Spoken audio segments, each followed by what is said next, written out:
nyuma y'inkuru yabiciye bigacika muri Afrika y'Epfo ndetse n'i Kigali mu Rwagasabo. Iyi ni inkuru yatangajwe n'umuhungu wa Perezida Cyril Ramaphosa, Tumelo Ramaphosa, umuhungu w'icyamamare, umushoramari, umuherwe, umunyapolitiki w'amateka ukomeye ku mugabane wa Afurika, ndetse akaba n'umuyobozi w'igihugu cy'igihangange gifite byose isi ikeneye kugira ngo ibeho, aricyo cya Afurika y'Epfo. Tumelo Ramaphosa n'umwe mu bana ba Perezida Cyril Ramaphosa, akaba ejo yaragiye ku mbuga nkoranyambaga ze maze ubundi atangaza bose aho yashyizeho umunyarwandakazi aterekaho ifoto y'icyamamare, umunyamideli, umuherwekazi, umucuruzi kandi umushabitsi w'icyamamare ku isi, umunyaburanga buhambaye utuma abantu bose bahaguruka, aribwo bwahagurukije umuhungu wa Perezida wa Afurika y'Epfo Tumelo Ramaphosa, maze aterekaho ifoto ya Kate Bashabe.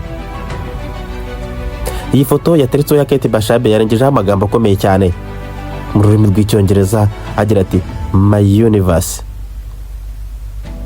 Ibyamurenze maze nawe abura ukuntu abivuga mu ijambo rimwe abarika bitangaza. Abakunda gukurikirana imbuga nkoranyambaga bahise banyarukira ku rukuta rwa Instagram, maze bararicakiye abanyarwanda benshi cyane nabo bakurikira uyu muhungu bararibonye, maze Nyarugenge yabarahiye koko ndakurahiye. Ubu inkuru ni Kate Bashabe mu rukundo na Tumelo Ramaphosa, umuhungu wa Perezida wa Afurika y'Epfo. Ese Kate Bashabe yaba agiye kuba first lady cyangwa se umukazana wa Perezida wa Afurika y'Epfo? Reka tubitege amaso. Gusa Kate Bashabe nta kintu arabivugaho nubwo Tumelo yamaze kubishyira ku mbuga nkoranyambaga. Kate Bashabe ni umunyarwanda w'igitangaza, umwe mu beza igihugu cy'u Rwanda gifite, ndetse akomeje kuba ikirango cy'ubwiza hano mu Rwanda nyuma yo kuvugwa mu rukundo n'abasitari b'ibitangaza, ibyamamare.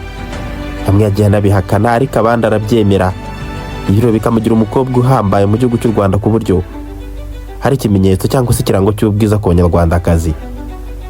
Arashinguye, ni muremure, avuye hasi, kandi agira ikinyabupfura cyinshi cyane ndetse n'ibanga rikomeye ku bijyanye n'ubuzima bwe. Ikindi kandi ni umuherwe wihaye ufite amafaranga ahagije cyane n'inyubako y'akataraboneka ifite byose, yujuje byose kugira ngo umuntu abe ari umuherwe koko. Ibarizwa ku Irebero, imwe muri karitsiye ituwe n'inzu z'abakire gusa.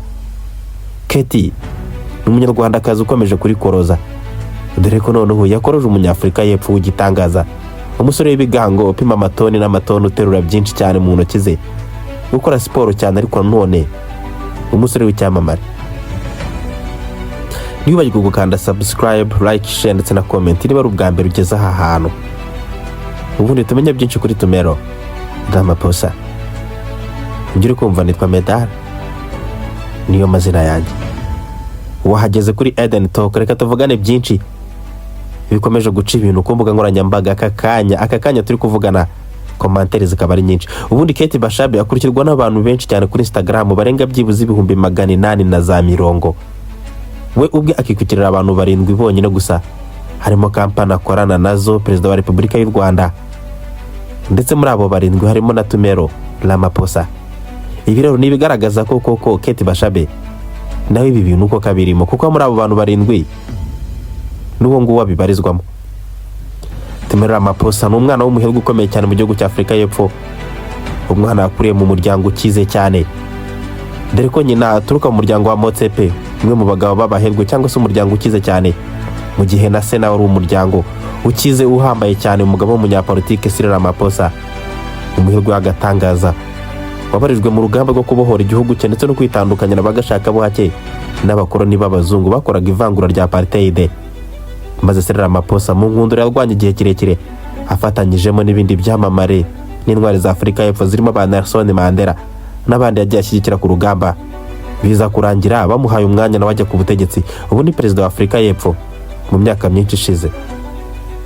Mu bana bavuga ko akunda Tumelo Ramaphosa kuko ngo ari umuhungu utita kuri byinshi cyane, ahubwo ukunda business, kandi umwana wiyubaha ndetse akubahisha n'igihugu cye. Ibi ngabikomora ku bwenge afite ndetse n'uburyo akomeje kugira uruhare mu guteza imbere igihugu cya Afurika y'Epfo n'urubyiruko rwa Afurika y'Epfo mu mishinga myinshi cyane agenda akora, imishinga ihambaye, imishinga y'ubwenge bwinshi cyane, dore ko afite amakampani menshi cyane amwinjiriza ibintu byinshi nkitwa StudyX, Blockchain ndetse n'izindi nyinshi cyane nitwa Chukuran. Zose ni kampani z'umuhungu wa Cyril Ramaphosa, nubwo ari umwana wo mu maryango w'abakire, aho nyina ari umuherwe w'icyamamare ndetse akaba umuganga w'igitangaza muri Afurika y'Epfo, naho se akaba perezida. Birumvikana afite na nyirarume Patrice Motsepe, umuyobozi w'agatangaza, umuherwe ukomeye cyane muri Afurika y'Epfo, umuyobozi wa Mamelodi Sundowns, ndetse ubundi akaba ari nawe unahagarariye kafu ku mugabane wa Afurika.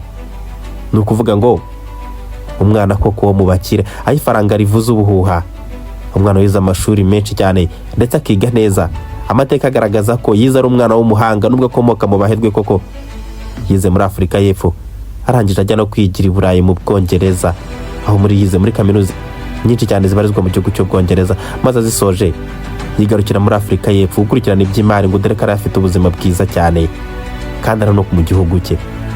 Umugabo ukunda kwiyubaha cyane, umuherwe, umusportifu, dore ko ari umugabo wakoze umubiri koko, arangije akorana cya kindi biti baba ukuboko kwe, we ubwe bwenyine yakiterura akamodoka mu maboko ye. N'umusore kandi koko ni umusore, no ku mafoto ye wabibona.